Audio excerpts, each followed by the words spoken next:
on? No, they don't. Mic's on? Mic's on.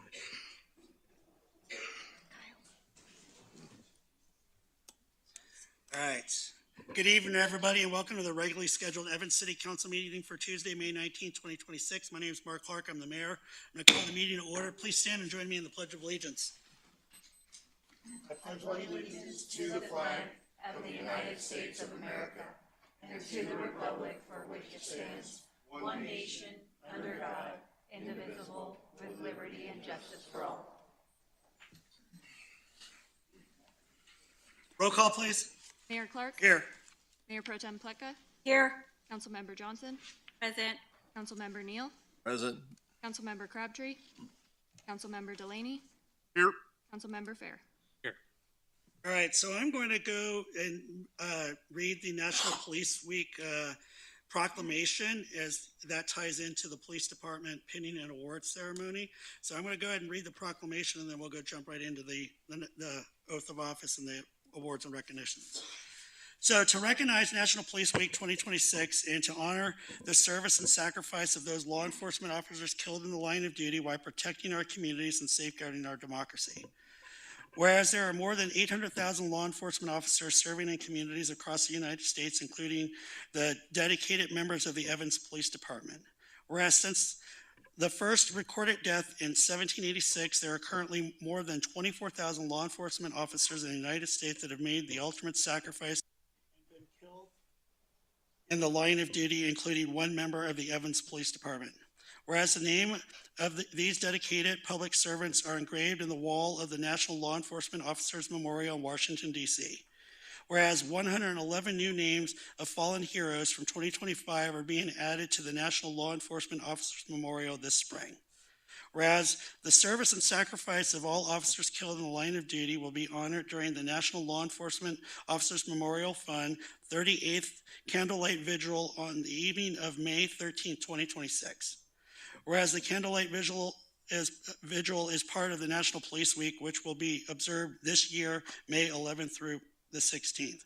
Whereas May 15th is designated as Peace Officers Memorial Day in honor of all the fallen officers and their families, and the U.S. flag should be flown at half-staff. Therefore, be it resolved that the City of Evans will observe May 11th through the 16th, 2026 as National Police Week in Evans, and publicly salutes the service of law enforcement officers in our community and the communities across the nation. In testimony whereof, I have the mayor of the City of Evans has hereunto subscribed his name and has caused the official seal of the City of Evans to be hereunto affixed on this 19th day of May 2026. And Chief, I'll turn it over to you. I'm going to ask all my officers to come up to the front. We're going to take a photo with council. Come on. Come on up, guys. Oh. Save everybody. I would have been absent. Good. How are you? Not too bad. There's a tall person I can hide behind. Here, sorry. The police department is a very important part of our culture, very important week for the police department. So thank you to council for recognizing police week this year.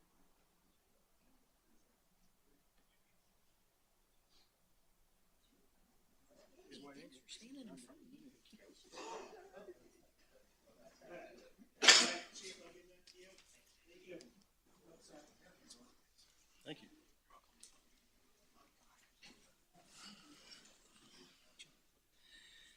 Chief, the floor is yours. Thank you, Mayor and Council. I'd like to start out by thanking everybody and welcoming everybody. This is a big night for the Evans Police Department. We have both a swearing-in ceremony for our two newest officers, followed by our annual award ceremony, recognizing some of the great work that members of the department have done this past year.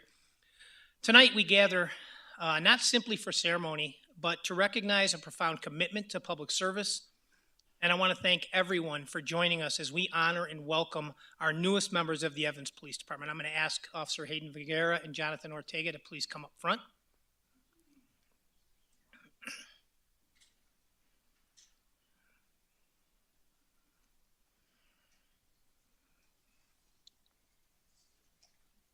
All right. This evening marks the beginning of a calling rooted in duty, sacrifice, and service to others. In just a few moments, these officers will raise their right hand and take an oath. While the words themselves may be brief, the meaning behind them is enduring and significant. It is a solemn promise to uphold the Constitution of the United States and the Constitution of the state of Colorado, to protect the rights, dignity, and safety of others, and to do so faithfully while serving this community with integrity and honor. The oath taken tonight is not symbolic alone. It carries real responsibility. It demands courage in difficult moments, restraint under pressure, compassion for those in crisis, and an unwavering commitment to doing what is right, even when it is difficult. It is a commitment that must guide decisions, not only in moments of recognition, but in the quiet and challenging moments when no one is watching. To our new officers, as you take this oath tonight, remember that you are joining a profession built upon service, accountability, and public trust. Generations of officers have stood where you stand now, accepting the responsibility to place the needs of others before their own. It is an extraordinary privilege to wear this badge, but it is also an immense obligation. Never lose sight of the trust placed in you by this community, by your fellow officers, and by your families. Your words, actions, and character will shape how the public views this profession and this department. Serve with humility, lead with integrity, treat every person with dignity and respect. Carry yourselves in a manner that honors the oath you take tonight and the badge you will wear each day hereafter. The profession you are entering will challenge you. There will be difficult days, long nights, and moments that test your resolve. In those moments, return to the oath. Remember why you chose this profession and the responsibilities entrusted to you. If you remain grounded in pride, professionalism, respect, integrity, dedication, and excellence, you will bring honor not only to yourselves, but to this department and to the community we proudly serve. To the families here tonight, your support and sacrifice are also recognized deeply and deeply appreciated. Law enforcement service is not carried out by the officers alone. It's shared by the families who stand beside them through the demands, uncertainties, and challenges that this profession provides. I want you to know that we take seriously the responsibility entrusted to us. We will care for your loved one and as members of our own department family. We will provide them with the highest quality training to support the possibility to help ensure their safety and success. We are equally committed to supporting their mental, physical, and professional well-being throughout their careers. Most importantly, we recognize the significance of the trust you place in us each day they report for duty. We will never lose sight of our obligation to do everything within our power to ensure they return home safely to you. Our first officer tonight, Officer Hayden Figueroa, graduated from Post Academy in mid-December and has already demonstrated a professionalism and work ethic that make him a strong addition to the Evans Police Department. Prior to joining the Evans PD, Hayden served for nearly 3 years as a detention deputy within the Weld County Sheriff's Office, gaining valuable experience in a demanding and often challenging environment. Before beginning his law enforcement career, Hayden's first and most memorable job was working on a farm with his grandfather. It was there that he learned many of the values that continue to serve him well today: hard work, humility, responsibility, and probably the most important realization that farm work starts far earlier than any sane person should voluntarily choose. Fortunately for us, those lessons have translated well into policing, where early mornings, long shifts, and hard work are also part of the job description. Outside of work, Hayden enjoys spending time with families and attending his siblings' baseball and softball games. He also enjoys nearly anything outdoors, whether that means spending time at the lake, heading to the mountains, or simply enjoying Colorado with friends and family. Like many Coloradans, Hayden appears fully committed to the idea that any free weekend should involve either water, mountains, or both. Hayden would like to extend a special thanks to his family, friends, and his fiancée for their continued encouragement and support throughout his law enforcement journey. As anyone in this profession knows, the commitment to serve is never made by an officer alone. The support of family and loved ones plays a critical role in making this career possible. Please join me in congratulating Officer Hayden Vergara and welcoming him to the Evans Police Department.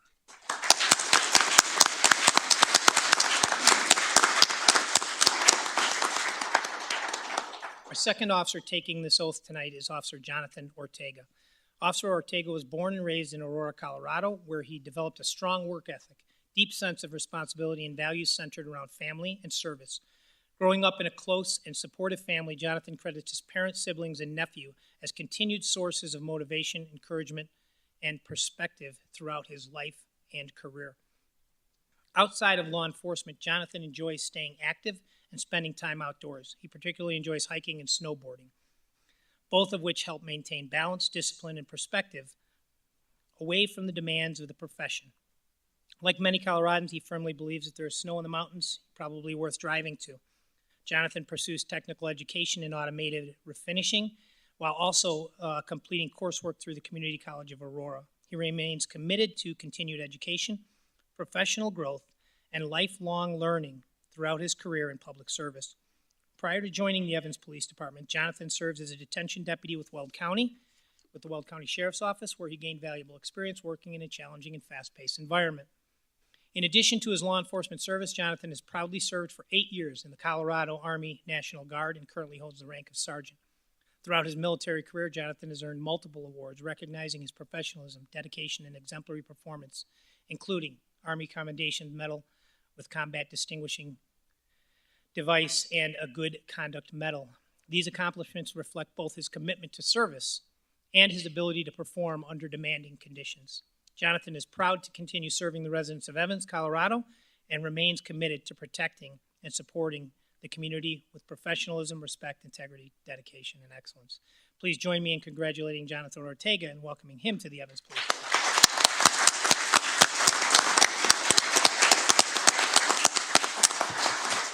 Can I have the family member or friends that are going to do the pinnings here tonight? Please come forward.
At this time, I will ask our municipal judge to provide the oath of office to the newly sworn-in officers. Raise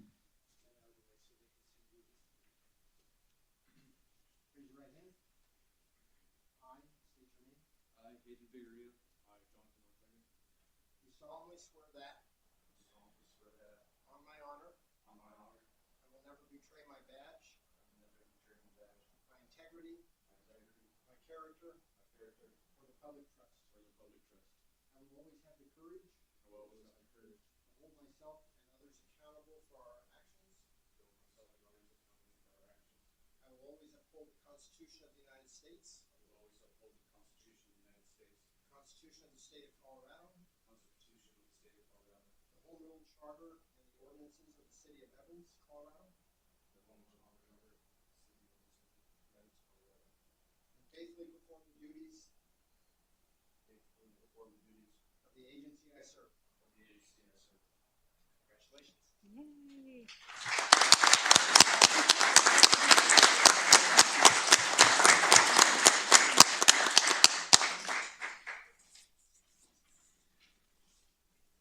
Megan.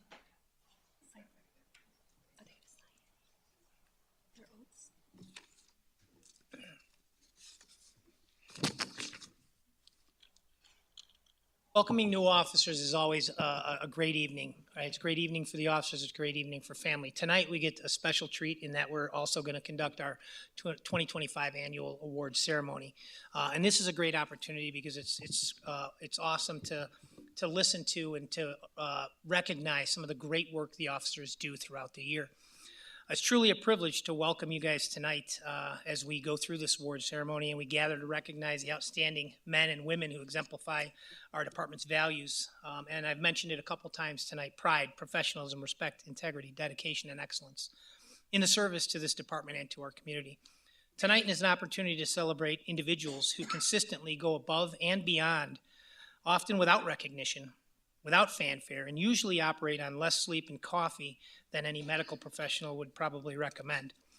The work performed by these members is not always easy, and many of the accomplishments we honor tonight occurred during long hours, difficult circumstances, and moments where doing the right thing mattered far more than receiving credit for it. This evening is about recognizing these efforts. Law enforcement is a profession built on service to others. Much of what our officers and professional staff do each day happens quickly, quietly, and behind the scenes, helping people through their crises, solving problems, protecting victims, and through calm and chaos, while responding to situations most people hope they never encounter. Many times the public only sees the final outcome, but tonight, we'll be able to recognize the commitment, professionalism, and compassion that made those outcomes possible. At times, we move from one call, one case, or one challenge to the next so quickly we do not pause long enough to acknowledge the people carrying the weight of the work. Tonight gives us the opportunity to do exactly that. To those receiving awards this evening, thank you. Your commitment, leadership, and professionalism strengthens this organization every day. The impact of the work reaches far beyond what can ever be captured in a report, an arrest statistic, or accommodation. You make this department stronger, you make this community safer, and in many cases, you have positively impacted people during some of the most difficult moments of their lives.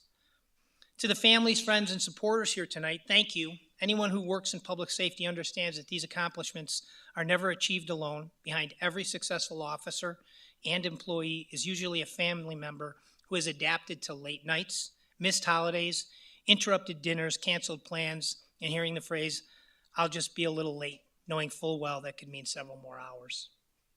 Your support matters more than you know, and this profession would not be possible without it.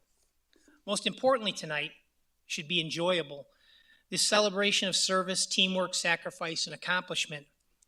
So please join me in recognizing the remarkable individuals we are here to honor tonight with the appreciation, pride, and enthusiasm that they've truly earned.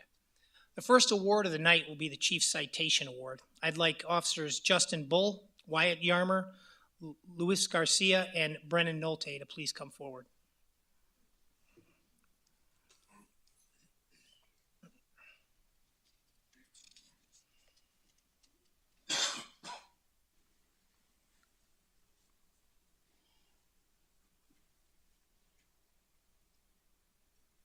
This is a Chief Citation Award. On October 5th, 2025, Officers Justin Bull, Wyatt Yarmer, Luis Garcia, and Brennan Nolte responded to the Maverick gas station regarding a reported shoplifting in progress. Prior to the arrival of additional officers, Officer Bull contacted two involved parties near the front entrance of the business. During the initial interaction, Officer Bull quickly recognized behavioral indicators and suspicious actions consistent with potential criminal activity beyond just the reported theft. When the male suspect failed to comply with lawful commands and fled on foot, officers immediately coordinated efforts and safely apprehended him after a brief foot pursuit. What initially appeared to be routine shoplifting could have easily concluded with the issuance of a summons and a minimal follow-up investigation. Instead, the involved officers demonstrated strong investigative instincts, proactive police work, and commitment to thoroughly examining the circumstances surrounding this contact. Through their investigation, officers ultimately located approximately 1,229 counterfeit fentanyl pills, along with additional evidence indicative of narcotics distribution activity. Based on estimated street-level values, they seized narcotics at an approximate value of over $9,500. The officer's attention to detail, persistence, and willingness to investigate beyond the surface-level offense directly resulted in the discovery of a significant quantity of dangerous narcotics and the elevation of a case from a minor property crime to a serious drug felony. This incident reflects the professionalism, vigilance, teamwork, and investigative initiative demonstrated by Officers Bull, Yarmer, Garcia, and Nolte, whose actions removed a substantial amount of deadly narcotics from the community. And for these reasons, I'm happy to award them 2025 Chiefs Citation Award.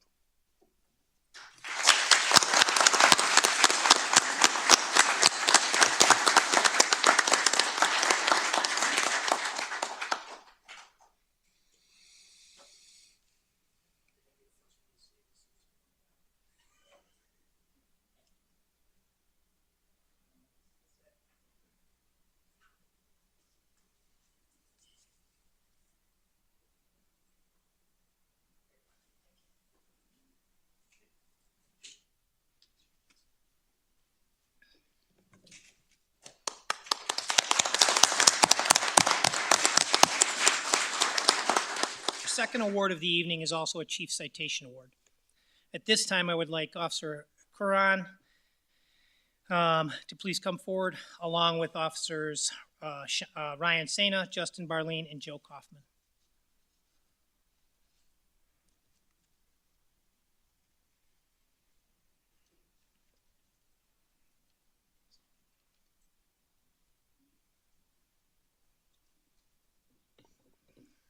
On October 2nd, 2025, Officer Mitchell Curran conducted a traffic stop near 32nd Street and 11th Avenue on a dark blue suburban Subaru Legacy for inoperable license plate lamps. Due to the number of occupants inside the vehicle, additional officers were requested and responded to assist.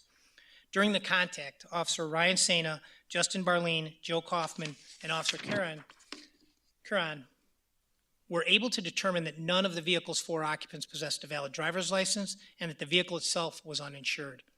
While interacting with the occupants, officers observed drug paraphernalia in plain view inside the vehicle, establishing probable cause for a search. Recognizing indicators of broader criminal activity beyond the initial traffic violation, the officers quickly transitioned from the traffic contact into a coordinated narcotics investigation. The subsequent search resulted in a seizure of approximately 1,540 counterfeit fentanyl pills, approximately 3.2 grams of methamphetamine, and additional evidence consistent with narcotics distribution. The quantity of narcotics recovered represented a substantial threat to the public safety and highlighted the importance of productive and proactive police work throughout the investigation, follow through during the routine enforcement contacts. Oftentimes a lot of our investigations, they just kind of start out as a routine traffic stop. It's that officer initiative and that suspicion and that drive that really leads to a lot of our narcotic seizures in our enforcement activities. And this is one great example. Through exceptional teamwork, tactical coordination, and professionalism, Officer Sena, Barleen, Kaufman, and Curran safely managed a complex multi-occupant scene, conducted a comprehensive investigation, and successfully took 4 individuals into custody without incident. Their collective efforts directly prevented a significant quantity of dangerous narcotics from reaching the community. As a result of the investigation, a total of 19 criminal and traffic charges were filed, including 3 felony offenses, 10 misdemeanor offenses, 4 petty offenses, and 2 traffic violations. The professionalism, vigilance, work ethic, and investigative diligence demonstrated by these officers reflect a strong commitment to public safety and exemplify the proactive policing efforts that continue to protect the Evans community and from the dangers associated with illegal narcotics. For these reasons, I'm honored to provide a Chief's Citation Award to these four officers.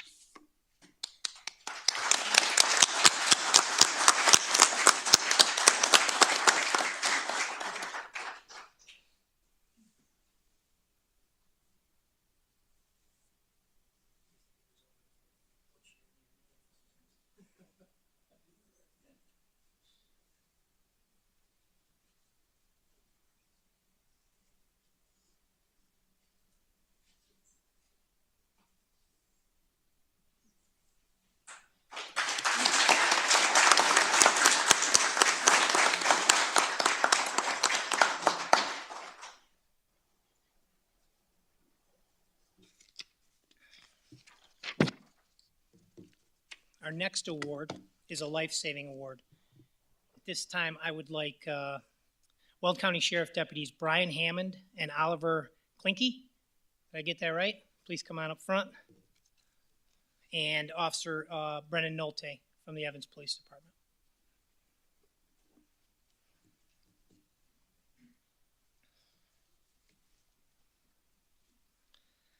On July 13th, 2025, at approximately 01:25 hours in the morning, officers with the Evans Police Department and deputies with the Weld County Sheriff's Office were dispatched to 3305 Barbera Street regarding a reported stabbing. The initial call was described as chaotic, with multiple individuals screaming and reports indicating that two males had sustained serious stab wounds. Deputies Brian Hammond and Oliver Klinke of the Weld County Sheriff's Office were the first to arrive on scene, followed closely by Officer Brennan Nolte of the Evans Police Department.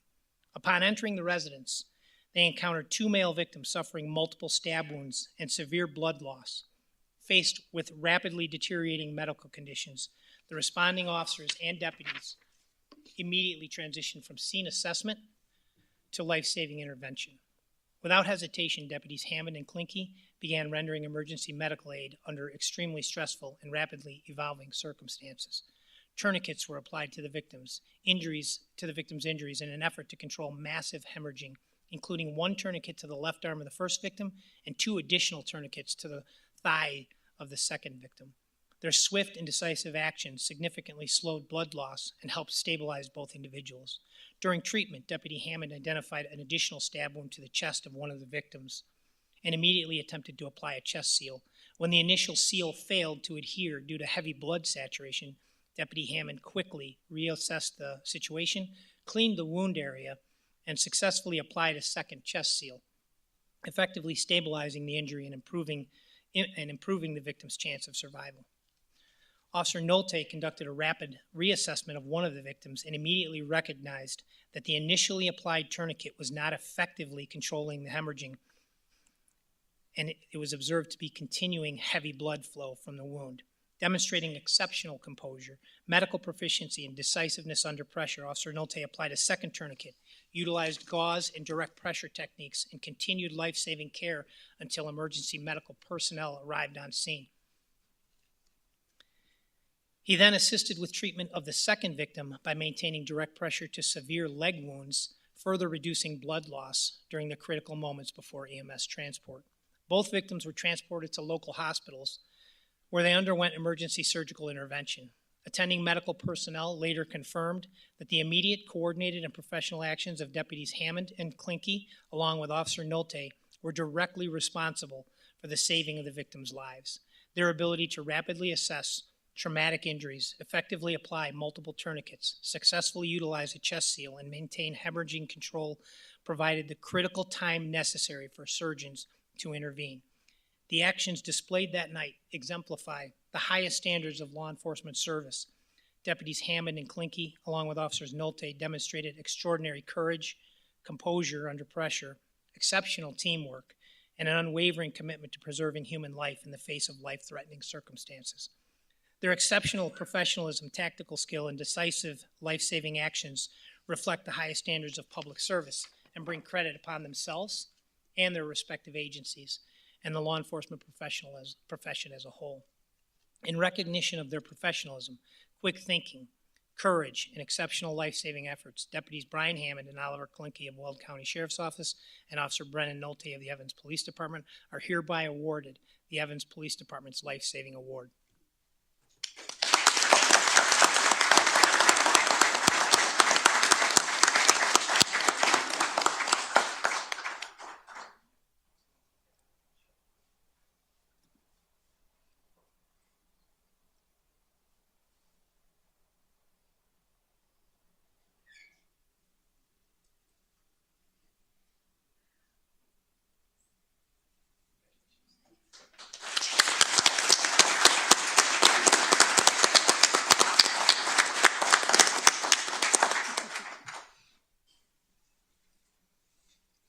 final award of the evening is the Officer of the Year Award. At this time, I'd like Officer Chad Crouch to please come forward.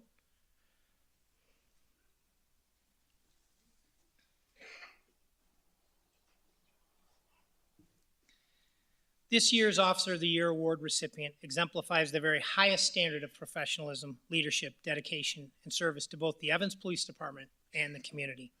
It is my honor to recognize Officer Chad Crouch as the 2025 Officer of the Year. Officer Crouch demonstrated exceptional work ethic and consistently exceeds expectations in every aspect of his duties. He is widely recognized throughout the department for his willingness to assist others, support operational needs, and contribute wherever is needed without hesitation. His collaborative approach, dependability, and positive attitude strengthen the organization, the teamwork, and enhances morale across all divisions. His commitment to service and his support of fellow officers exemplifies the highest standards of professionalism, integrity, and selflessness of service. As a field evidence technician, Officer Crouch has repeatedly been called upon to process major crime scenes and complex investigations, including his recent appointment to the 19th Judicial Critical Incident Response Team. This team is responsible for handling officer-involved shootings throughout the county. In each assignment, he has demonstrated exceptional investigative skill, composure, and attention to detail. He performs his duties with professionalism and precision, often under stressful and emotional, challenging circumstances. His calm demeanor, thoroughness, and commitment to excellence have made him an invaluable asset during critical investigations and high-profile incidents. Officer Crouch is also frequently relied upon to operate our department's drone technology in a wide range of operational and investigative situations. His work has directly supported the apprehension of dangerous suspects, enhanced scene documentation, our capabilities within our department, regardless of the assignment or complexity of the mission. Officer Crouch consistently responds with urgency, professionalism, and effectiveness. His versatility, technical proficiency, and reliability make him an indispensable resource to the Evans Police Department. Beyond his operational responsibilities, Officer Crouch serves as a respected mentor and role model to our newer officers. Younger officers routinely seek his guidance because of his knowledge, work ethic, and approachable leadership style. He leads not through recognition or personal gain, but through consistent actions, humility, and a genuine desire to help others succeed. Officer Crouch's contributions to the department extend far beyond the completion of assigned duties. His professionalism, investigative experience, leadership, and commitment to service have had a lasting and positive impact on the organization and the community. Officer Chad Crouch represents the very best of the Evans Police Department and has distinguished himself through the department's values of pride, professionalism, respect, integrity, dedication, and excellence. You've heard me use that acronym multiple times tonight. Those are the values that this police department endures. We train them, we push them, we live them, and he exudes them. It is my honor to award Officer Chad Crouch the 2025 Evans Police Department's Officer of the Year Award.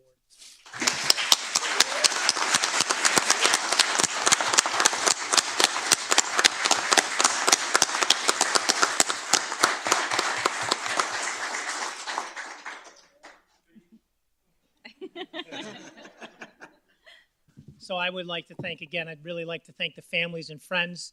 Without your support, these officers cannot do what they do.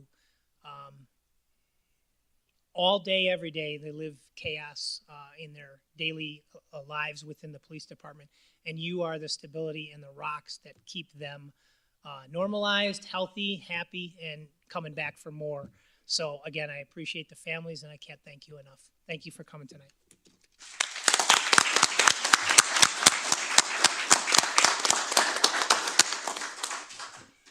Thank you, Chief. To the new officers, welcome. You're among a great department that we have here in Evans, and also in great partnership with the Weld County Sheriff's Department. So we look forward to seeing you out there in the community. For the award recipients, you represent the finest of our community and our state. So congratulations to you, and thank you all, and also congratulations to our partners and friends at the Weld County Sheriff Department on your awards. Congratulations, everyone.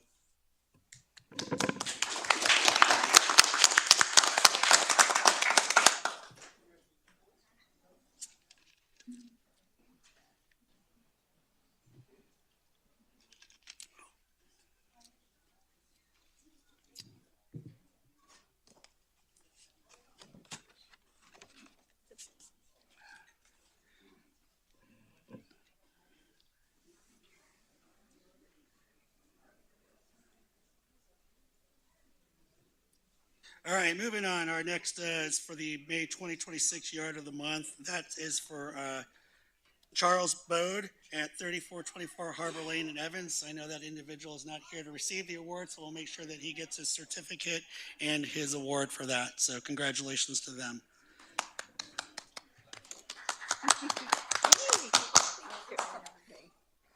All right, our next proclamation is for the National Public Works Week. All right, whereas Public Works professionals focus on infrastructure, facilities, and services that are vital importance to sustainable and resilient communities and to public health, high quality of life, and well-being of the people of Evans. And whereas these infrastructures, facilities, and services cannot be provided without the dedicated efforts of public works professionals who are engineers, managers, and employees at all levels of government and the private sector, who are responsible for rebuilding, improving, and protecting our nation's transportation, water supply, water treatment, and solid waste systems, public buildings, and other structures and facilities essential for our citizens. And whereas it is in the public's interest for the citizens, civic leaders, and children in Evans to gain knowledge and to maintain an ongoing interest and understanding of the importance of public works and public works programs in their respective communities. And whereas the year 2026 marks the 66th annual National Public Works Week sponsored by the American Public Works Association. Now, therefore, I, Mark Clark, the Mayor of Evans, do hereby proclaim the week of May 17th through May 23rd, 2026 as National Public Works Weeks in the city of Evans. In witness whereunto I have hereunto set my hand and caused the effect the official seal of Evans this 19th day of May 2026. And I know Daniel Kiefer is here to receive the proclamation, so if you'd like to come on up.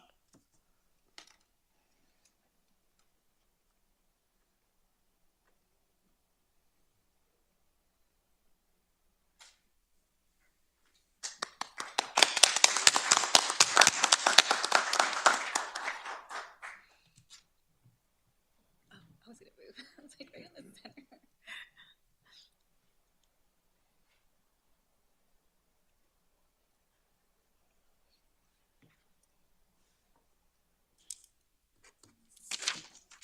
All right, next item on our agenda is audience participation. Is there anybody in the audience that wishes to address the city council on any item that's not on the agenda and or of a public hearing? If so, please step forward to the podium, state your name and address for the record. Come on up. Right over here to the podium. Yes.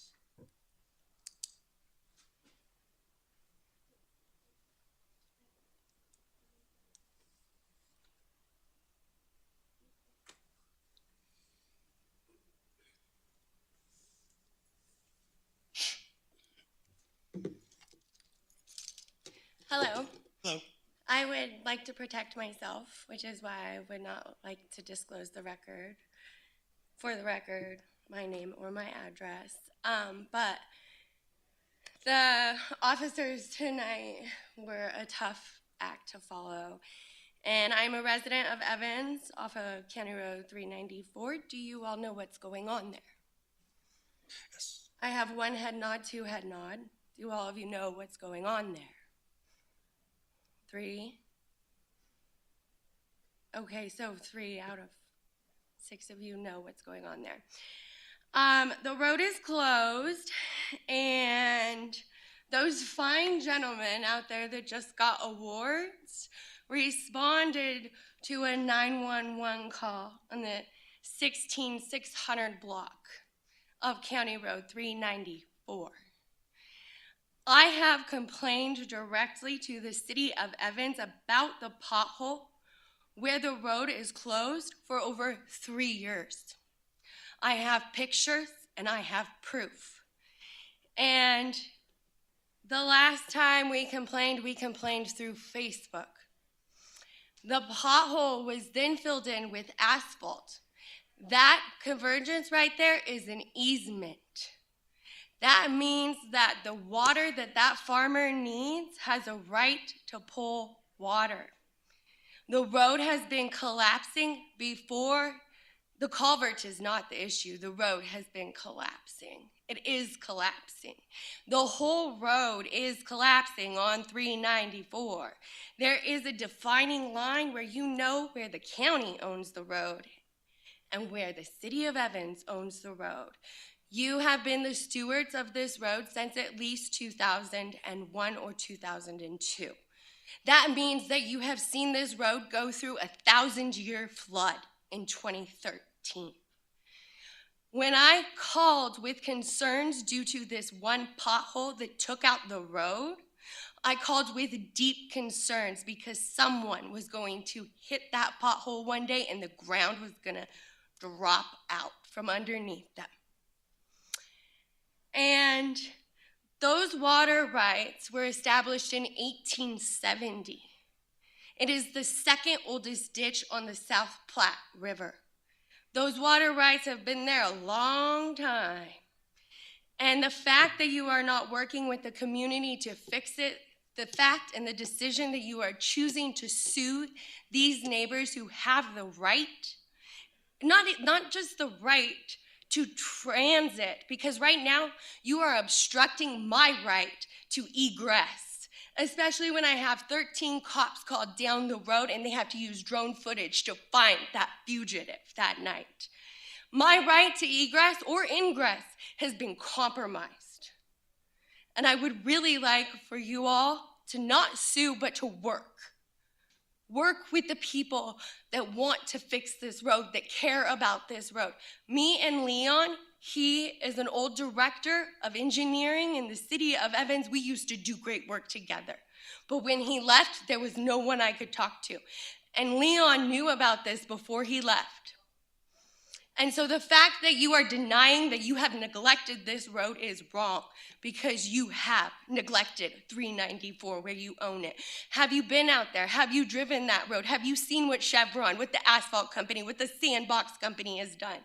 One of your own employees told me that there was a police officer out there and he was evaluating the weight of haul trucks. This is a haul road. Our county calls this a haul road. Heavy weight transit trucking is happening on this road. They caught over 12.5 haul trucks weighing 5 to 20 tons overweight. You have neglected this road. This is not anyone else's responsibility but yours, and I'm here to speak on behalf of the taxpayers that use the transit road of 394. This does not need to be a lawsuit. This does not need to be a year of closure where this is a main transit road from east to west, 85 to 60. I would like to ask you to please work with those that have already helped. The people that you are suing saved lives. I have been calling you for 3 years, telling you that this road is going to take a life. And when someone else decides to help, when a community member comes out and decides to help, your action is to sue them? Is that right?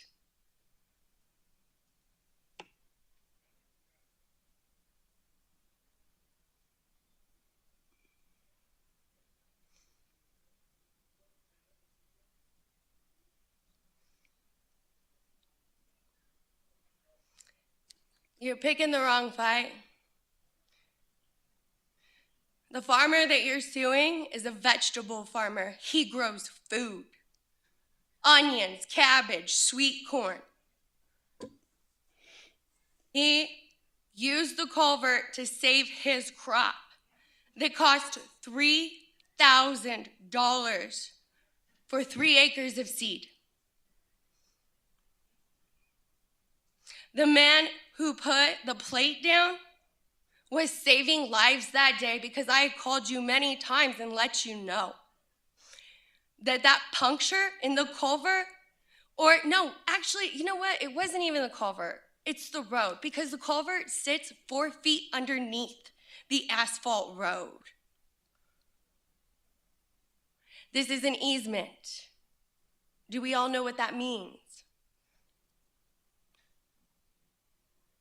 I expect you to know what an easement is. So, can we please work together?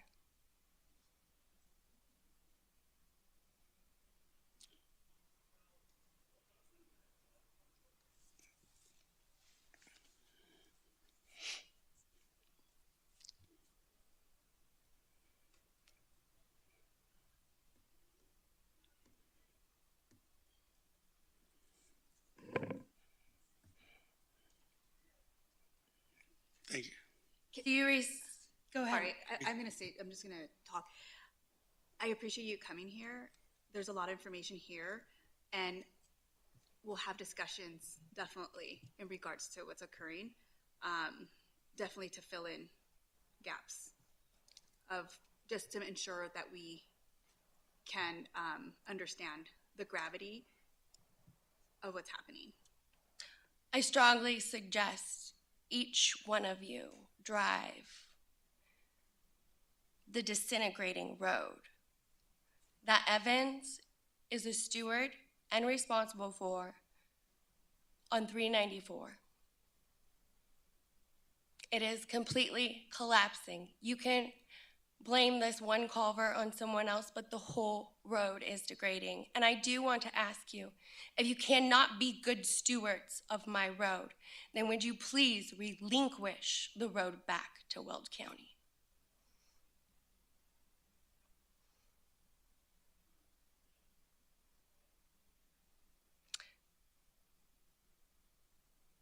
So it's been through a 1,000-year flood. Every time it rains, it's scary, and you already have been fixing roads because of flooding, but this road made 7 minutes of a 17-minute CNN clip in the 2013 flood. The Big Thompson enters and converges with the South Platte right there on the Evans Road, where you own it. The fact that you did not take responsibility for it after the flood is sad. And it's extremely upsetting what you're doing to the citizens who saved lives by helping to cover the road so no one lost their life. I thank you for your time. Thank you. I hope you do consider it. I think there's a better way.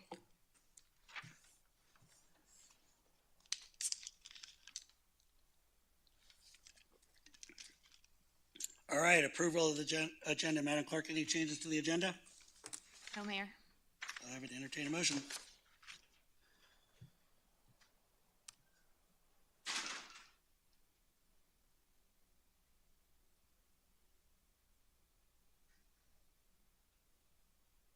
All right, I have a motion and a second to approve the agenda. All those in favor, go ahead and submit your vote.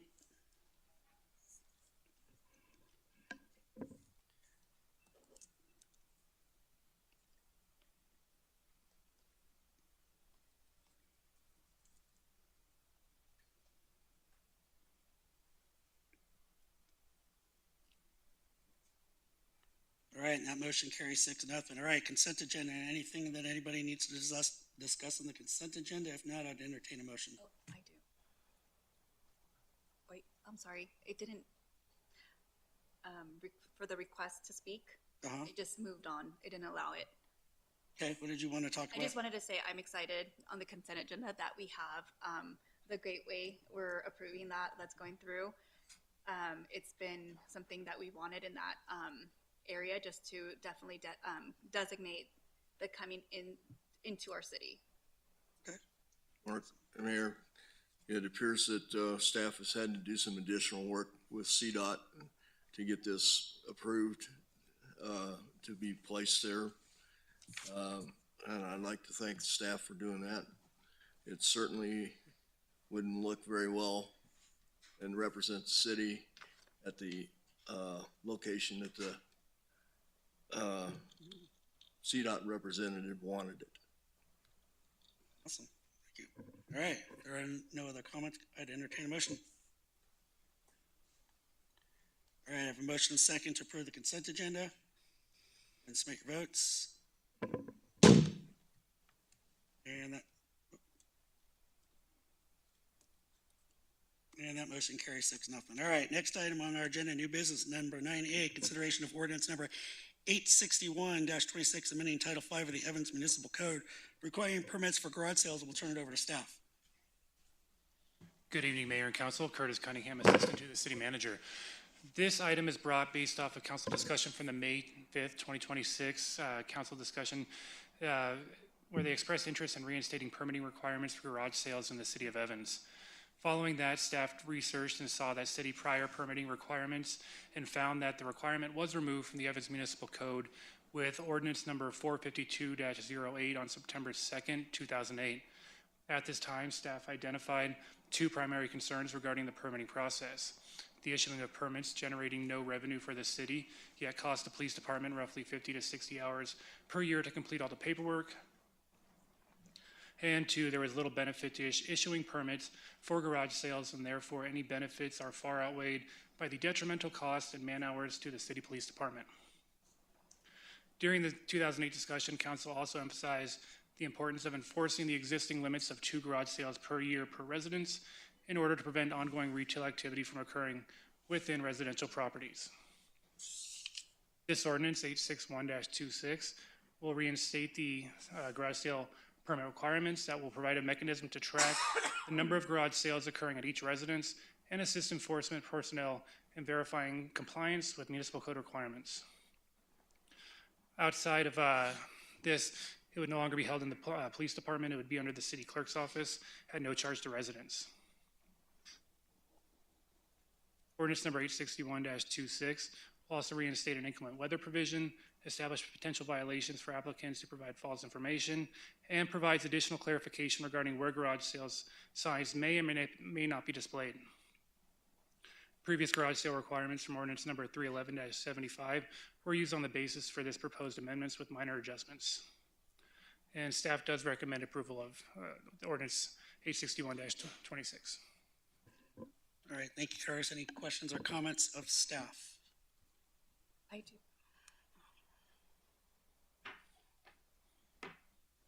Go ahead, Councilmember Johnson. I know you mentioned the signs of where or where they not maybe. Hold on a second. Okay. It's glitchy. Is that adding city right away? Is that included at where they may not place signs? Correct, yes.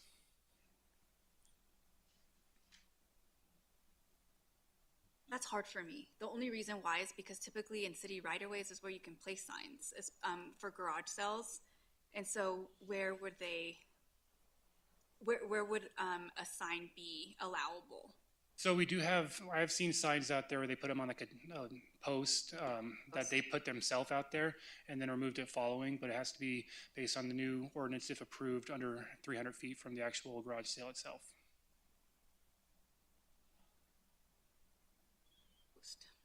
Okay.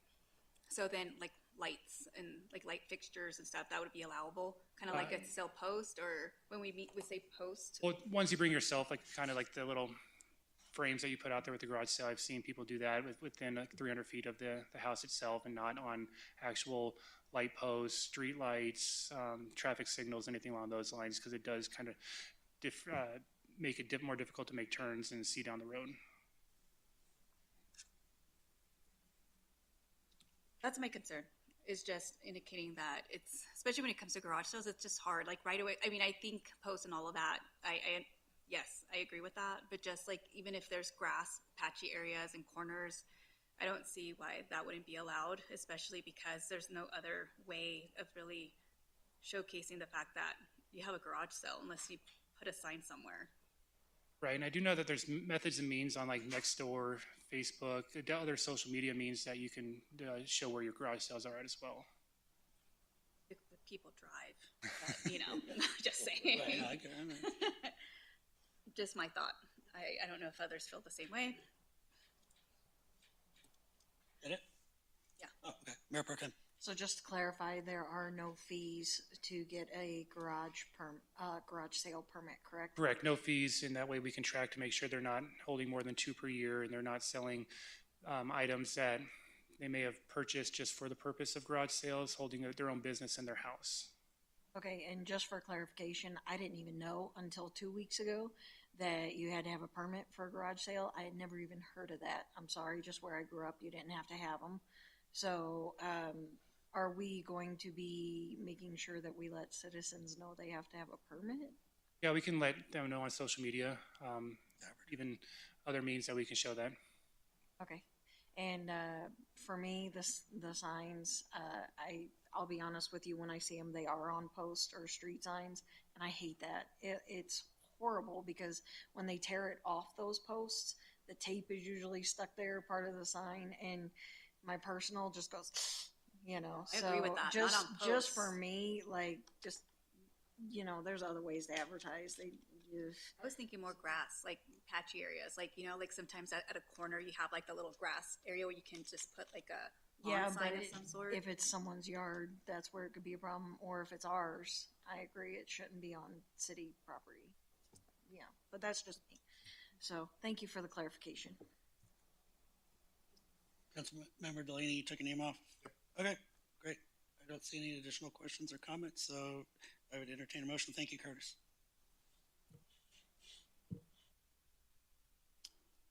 All right, I have a motion and a second to approve ordinance number 861, amending, or 861-26, amending the Title V of the Evans Municipal Code.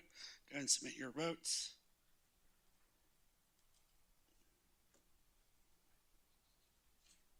And that motion carries 4-2. All right. Thank you. Thank you, Curtis. All right, next item, report, city manager. Yes, Mayor and Council, I have a few updates for you. I did include some information on County Road 394 in my city manager update for you tonight. And I believe City Attorney Crobb will have further information to share during the city attorney's update. The State Street Sanitary Sewer, just go through a few capital project updates for you. State Street Sanitary Sewer, PEC, or Professional Engineering Consultants, has been selected to serve as the consulting engineer for that project. The week of April 20th, I signed a contract in the amount of $167,130 for the design of the State Street Sanitary Sewer project. Engineering staff held a kickoff meeting with PEC on April 21st. The project design is scheduled to be concluded later this year, which time we'll transition into construction either late this year or early 2027. 37th Street Streetlight Project is in design by Kimley Horn. Contract for that project is $67,450. This is the area between on 37th Street between 35th Avenue and 47th Avenue. We've also included a separate photometric study to be conducted along 47th Street from the roundabout north to the city limits. But however, that photometric study is not included in that initial contract price, so that's something that we'll have to negotiate when that time comes.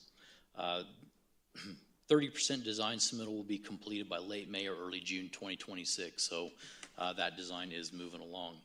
37th Street Phase 3 design at 65th Avenue was posted to BidNet on April 28, 2026. There was a mandatory pre-proposal meeting on May 7th, 2026, which was attended by representatives from 15 different engineering firms.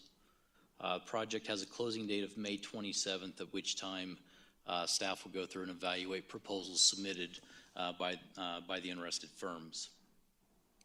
It's my understanding, after talking with the Director of Engineering, that our 37th Street and other bridge structural inspections is not something that the city has to do, but rather the Colorado Department of Transportation takes care of that. So as I get more information on those inspections, I will share those. I'll share those with you. I believe in talking with Chantanou that the bridges we were looking at are all on monitor status. So the bridges are on monitor status. So again, when I have more information, I will share that with council. 49th Street culvert repair at the Evans Ditch was completed under budget, resulting in approximately $56,000 in savings for the city. So I'm certainly proud of the engineering team for being able to keep that project moving forward. A few other city updates: Union Pacific Railroad right-of-way maintenance. Neighborhood services are actually working to improve right-of-way maintenance along that corridor. Staff contacted Union Pacific's main office in Omaha, seeking contact information for the appropriate contact here in our region. However, they were directed to report code enforcement violations via the company's website. Through other sources, we've been directed to contacts at the LaSalle office who have requested additional details for that right-of-way maintenance. So our code enforcement staff will continue to work with the Union Pacific Railway Company to see if we can get some improved maintenance along that railroad corridor. And then the City of Evans has been awarded a grant for $75,000 from the Department of Local Affairs to support the Evans Housing Needs Assessment, Action Plan, and Comprehensive Plan Elements Project. This grant program was established by Senate Bill 24-174 to support the efforts of local government and regional entities to develop actionable and compliant housing needs assessments, housing action plans, and comprehensive plan elements. City Council approved resolution number 03-2026 on March 17, 2026, which authorized staff to submit the grant application to DOLA, and also authorized a budget amendment of $25,000 to account for our local match. And then lastly, Mr. Mayor and Council, following up from the April 21st work session regarding the 49th Street project, I have met with our representative on the Weld County Commission to discuss the project. And the long and the short of it at this point is we are lacking data. We're lacking data to have a conversation that both parties can really evaluate to understand what is the scope of the project, what's the width, what's the length of the reconstruction. Yeah, in preparation for that, we had originally shared $500,000 was what we were anticipating. That was a very rough estimate. I did ask Shantanu to reach out to firms and try to shore up that number a bit. And so the total preliminary cost is estimated to be in the range of $170,000 to $200,000. Again, for the traffic impact study, the geotechnical investigation, and the drainage study. This is one data point, but I think that shares a little bit more information on what that potential cost could be. Now, as a reminder, we have included in the 2026 budget $1.5 million to go to the design for the 49th Street reconstruction. At the April 21st meeting, I did provide some alternatives for the City Council to consider. If you recall back, option one, you're committed to the project, ready to go. I do not recommend that one because we don't have enough data. Option two was to do the studies and then come back in the fall once we have the data from the studies. We're estimating 3 to 6 months that it'll take to do those studies. Once completed, they'll come back, evaluate the data, and Director of Engineering can provide a more comprehensive presentation to the City Council as to what 49th Street actually looks like. With this, you have a couple alternatives. You can either sit on the remaining balance of that $1.5 million and wait for that fall discussion, or you can roll that remaining balance into the $1.7 million that we can then use to address different needs throughout the community. Along with the $1.5 million, remember that 1.7 is also budgeted in the road tax fund. And so we can get started with that 1.7 million and then have further discussions with council at a later time. Lastly, option three is I'm not interested at all, kill the project, move on to something different.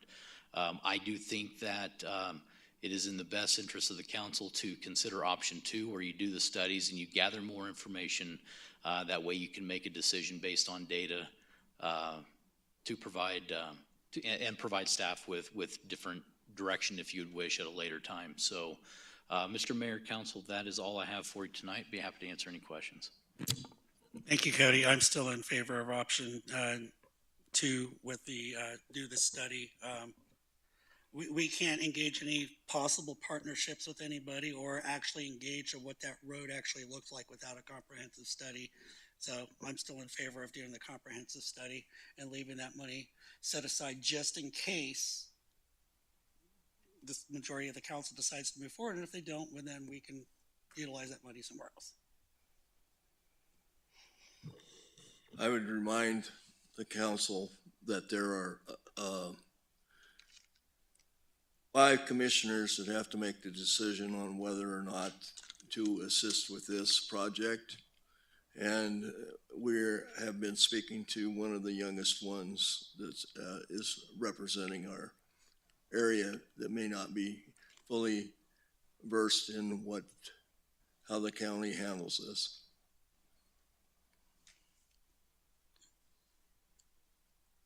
I also agree with option 2. I think we definitely need to do these studies to find the scope of the work. And yes, I do agree that if we can, once we get all that information and then we know what the cost is going to look like, then we can definitely speak to the Will County Commissioners as a whole and see where that takes us and that leads us, and hopefully we will collaborate together. But I think this, depending on what happens today, then that will go to a vote eventually. I'm also for option 2, but I want to leave the money set aside specifically for 49th. I don't want to roll it into the 1.7. I remember this road being very bad on the scales that we were provided years ago. So I would like that done, but I would also like to say that it was a road that the city of Evans decided to bring into the city of Evans prior to any of us, I know, but that immediately made it our responsibility. And as we hear, there are other areas that may need looked at too, but this road definitely needed the work. 4 of us, I know, were on council and voted for it. So I'm all for that, and regardless, it's going to be our responsibility to get it taken care of. So let's get the studies done and let's get the ball rolling. Option 2. Option 2 as well, please. Did you want to keep the money set aside or roll it into the? Mr. Mayor, I believe that we were going to have a full discussion on this, on the monies suggested by Councilmember Crabtree, and we were going to include other projects. I personally had a representative of an asphalt company. We drove the road, and as we were going back to my house, he noticed that 17th Avenue is a shorter stretch of road, and it's in worse shape than a lot of this area. So it's my understanding that staff is going to take a look at some of these other projects and bring it back to us so we can make a final decision on this, and that has not been done. So I think it's inappropriate to allocate the funds tonight for this project without that additional work session. Well, we need to do, what we're talking about is the study. Yeah. That definitely, we can talk about the money later, but definitely the study needs done either way. We agreed in the work session to set aside the fund. There was a majority at the work session that wanted to set aside this study, but wanted more information about what a partnership from the county could possibly look like. He provided us that information. So now, since that information's been provided, because I know Councilmember Johnson, and I believe it was also Delaney and maybe Mayor Pro Tem kind of want to know, is there a possibility? So now that we have that information, do we still want to move forward with the 500,000? And it sounds like a majority of them, yes. Well, you're forcing my hand on this, Mr. Mayor. I have spoken with another commissioner and got some different information on this. So perhaps we need to invite the whole county commissioner board to discuss for discussion on this, on what level they would be willing to participate. I do not believe we need to do that because, again, at the end of the day, it is our responsibility for that road. Whether they decide to partner with us or not, we don't have any data to present to anybody who we may want to partner with. Whether it's the Weld County Commissioners, whether it's looking for money through the MPO, whether it's looking for other funding sources to that road, they are not going to offer us any type of help or assistance if they choose to without data. Without data, there is no road, there is no money, there is no, what are we talking about numbers? This has given us an opportunity for the council, it doesn't have to be today or tomorrow, to do a preliminary study of what that road will look like to cost to build. Whether or not we have partnerships or not, that we can't predict that.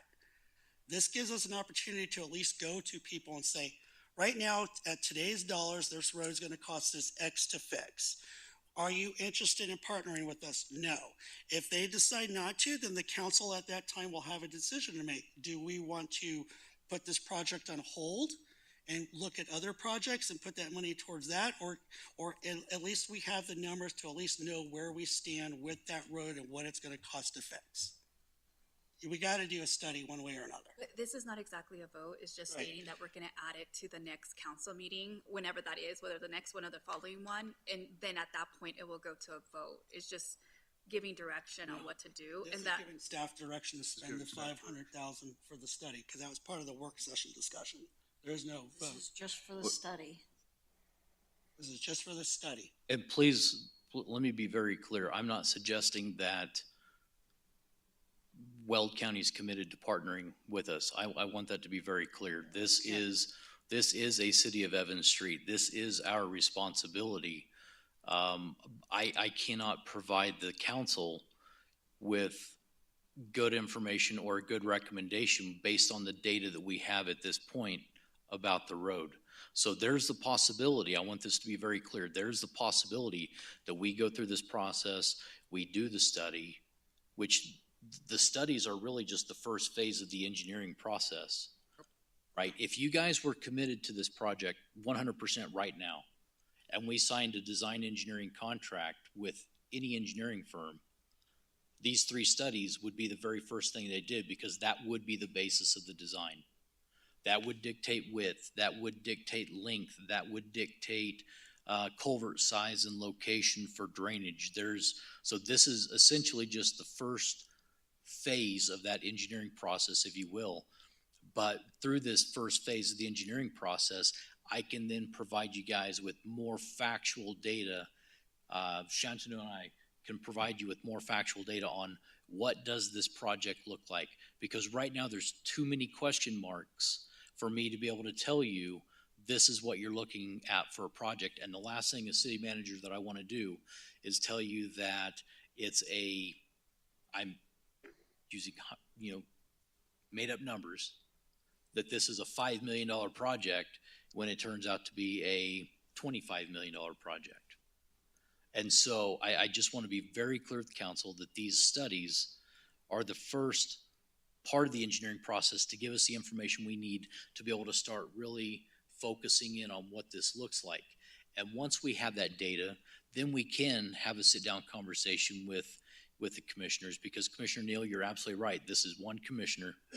This is not the determination of the Weld County Commission, but I wanted to start with our local representation for that area to take the temperature on what does a potential partnership look like, so I could report back to you guys. If this is something, if doing the studies is something that the council's interested in, we can get going on that pretty quick. Again, we're estimating, based on data we've received this week, $170,000 to $200,000 to do these studies. Far less than what we were ballparking with the $500,000, because I didn't want to tell you it was going to be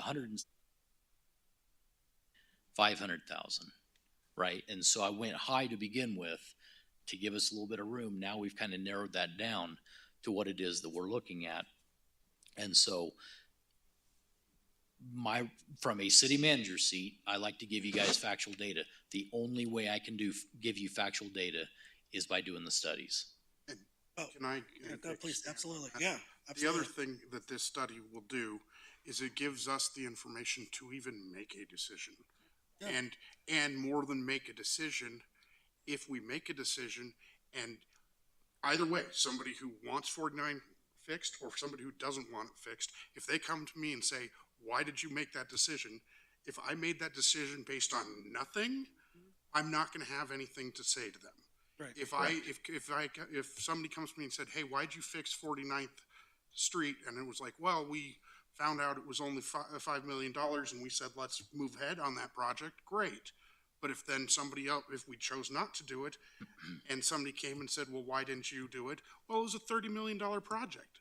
We don't know that answer right now. And that's what this study will tell us. And that's what will help us speak to our community with intelligence and speak to each other in determining this with intelligence. And then we'll make a better decision for the citizens of Evans. And it's also important to point out, if you recall back to our PCI report, our newest PCI report that we got, that we shared a month ago, 49th Street is not a year 1 project or a year 2 project. It is a year 3 through 5 project, right? And so there's a lot of work on the front end to get ready for construction. Design is a huge undertaking that will not be done, in just a couple of months. It will take time, but the longer that we take to get the information, the more compressed we're going to be on the back end of that schedule. And in the PCI report, we do have year 1 projects. We do have year 2 projects. And the engineering team right now is evaluating those year 1 projects. That way we can bring those back to the city council to share that information so we can get that $1.7 million allocated towards street projects this year. I've shared some information, some expectations, some preferences with Shantanu as we've been having very preliminary discussions. So he's working through that $1.7 million pot of funding right now. Now I just need that final direction on what to do with the studies for 49th Street. I appreciate that, because initially for me that was the pause. The pause was, this is a reconstruction project, which clearly it takes time, and it's also, we don't know right now, but it is on the cost-wise on the higher end. It's just the other projects are also on that same category. Is just ensuring we'd have also a plan for that, and I do appreciate that fact that that's happening, because ultimately all roads are important, and and when there's such a high need, I just want to make sure that we're providing, a laid out plan for the community to know, hey, this is what's going to happen. We're taking care of this because these reasons, and we did these studies, but now this is when we'll take care of these other ones. That's right. And in the PCI report, the year 1, the year 2 projects, that is all based off of a $4.5 million annual budget. Exactly. Well, we don't have $4.5 million to put to these projects every year. So it will take a couple of years to get through year 1. It will take a couple of years to get through year 2. But one of the concerning things that I cannot stress to the council enough is we have too many maroon streets in town, right? And that's referring back to the color code within the PCI. Maroon is very poor, red is poor. Ideally, in an ideal situation, we are allocating street sales tax funds to the spectrum of streets that fall between green and orange, green, yellow, and orange, light green, yellow, and orange, if I may, because that's where our unit costs are going to go down considerably. Obviously, we're going to be able to stretch those funds further. We start getting into the mill and overlays, it's going to cost a little bit more. But once we get into the reconstructions, we're talking big money. We're talking those funds get used quickly. And that's my concern from a financial standpoint, is these studies will give us the baseline information we need to be able to make educated decisions for our street network, because this 49th Street is not going to be the only one that we've got to have this discussion on, right? We've got too many red and maroon streets through our community, from East Evans to West Evans and all points in between. We've made progress over the last couple of years. Our PCI has gone up a little bit. We've made progress, but we've got a lot of work in front of us. So I guess, Cody, you have direction from the council from the majority of the $500,000. The question just becomes, do you want to set the money aside that's in there or roll it over into that additional? Mr. Mayor, I have some more comments to make, please. All right, go ahead. First of all, I am not against studies. They have not been done in the past. There are obviously places in the city where developers were allowed to just lay asphalt down on bare earth with no road base or underneath them, and that's part of the problem with our deteriorating roads.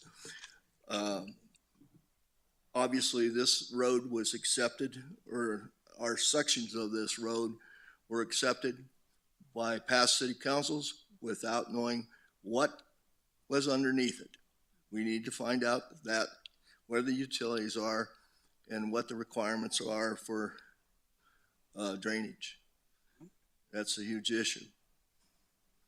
And I do want that done. I'm just feel that this is being pushed a little bit tonight without the work session study that we were going to discuss more thoroughly the needs of the city. All right, well, the majority has spoken, and I just need direction about the additional funding. Roll it over or keep it set aside. For me, it's keep it set aside. Mayor Pro Tem? Keep it set aside. Keep it set aside. All right, keep it set aside and move forward with the study. All right. And then can we provide also, acquire more information of, what Councilmember Neal has mentioned? And if you can send it like via email and before, because granted, this is just the studies. This is just the study. Yes. We will get into another work session of Okay, the road. perfect. This is just from our last work session that we didn't tie up those loose ends. No, and that's good, just to hear that there will be a work session. Yeah, I think another work session is absolutely necessary once we have the data, because then we can really start focusing on, we can have those more meaningful discussions about whether or not this is a viable project for us. And typically, what's the timeline? Once we get that all squared away, like how soon? For the studies, to get the information, Yes, about 4 to 6 months. for 6 months. Mhm. Thank you. Anything else? No, sir, that's it. All right, City Attorney. Thank you, Mayor and members of council. Well, in addition to the plethora of land use issues and contracts that we just continue to work on, there are a couple of larger items that we've been working on. And I know that you have the policy of not responding to public comment, and that is a policy that I have encouraged you to adhere to over the years. There are a few exceptions or incidents where I wish it wasn't there, and tonight was one of those. But overall, I think that you sacrifice the benefit from not being able to address it tonight. If you do start doing that, then you start addressing all public policies and things just deteriorate. But I do want to update you on one of the things that we're working on, which is the culvert that was damaged and the roadway that was damaged on County Road 394. Once it was damaged, the city staff went out and took photos of it, got statements of the people involved, and closed the roadway because it wasn't safe for public traffic.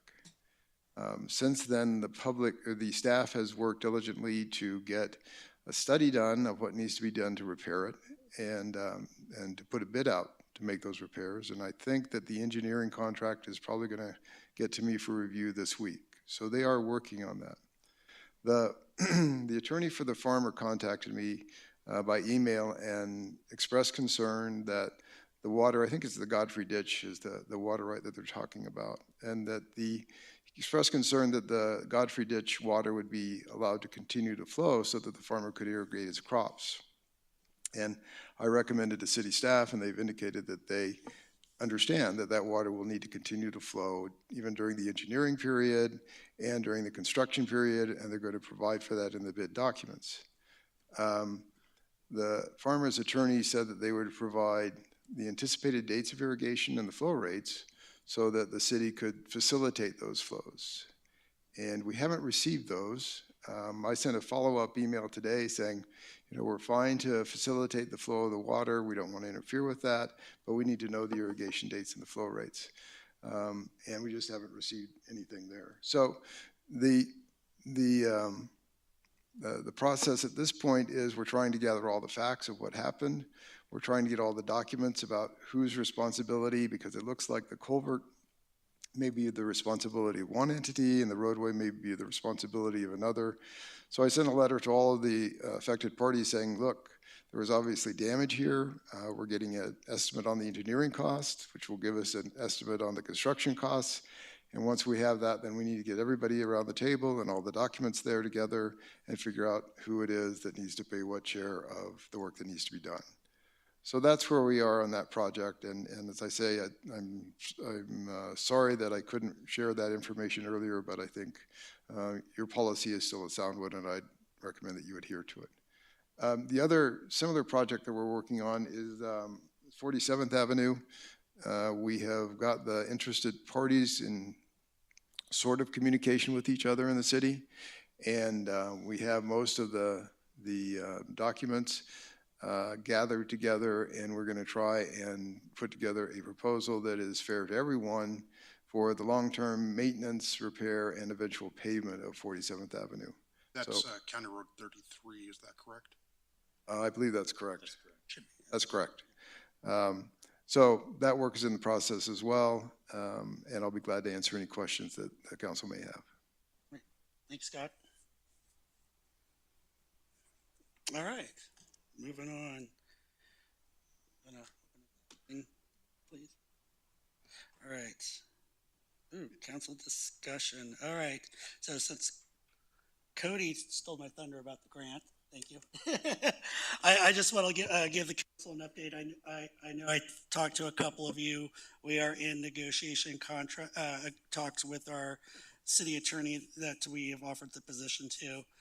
Right now, tentatively, he is willing to start on 1 July, but we're trying to work an agreement out to where maybe he might start earlier and remote work from Texas while he is transferring up here. So I'm going to send him a revised contract based on everything that we discussed. I believe a majority of us have spoken. I know he requested a 6 months possible severance up to if he was let go without cause, but majority of the council said 4, so we're going to remain that in the contract and everything. So hopefully get that contract here really soon, have him have that waiting period, and then be able to announce everything officially at maybe in the next council meeting or two. So that's just a quick update. So that's all I had.